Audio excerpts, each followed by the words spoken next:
Unajua kuna kutofautisha, kuna timu ya mpira alafu kuna timu ya makahaba.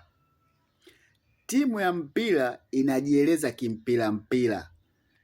Kwanza hata ukiingia kwenye ukurasa wao au kwenye mitandao ya kijamii inaongelea mambo ya mpira tu.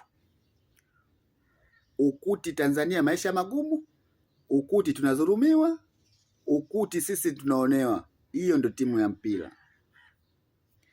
Timu ya mpira utaiona mipango yake. Leo tunazindua jezi, tunamsajili nani, tunamwacha nani, tunaenda Ngorongoro, tunakutana Arusha. Hiyo timu ya mpira kila kukicha ipo bize kuongeza tasasi yake ya mpira na kuongelea mpira. Ila timu ya makahaba utakuta tu kila siku kwenye kigeo, kwenye dangulo lao, tunasoma dua tupate mabwana, tunasoma dua sisi nyota zetu zimefifia. Sasa wewe una dua ya kumsomea mtu wewe Mungu akaipokea?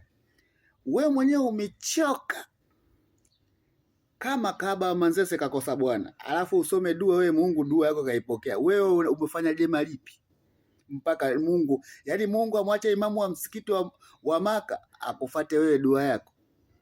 Wewe mwenyewe umechoka, tunakujua nje ndani, unakaa tandika maguruwe kwa mpogo, nyumba yako hadi leo ya miti, afu dua yako Mungu haipokee?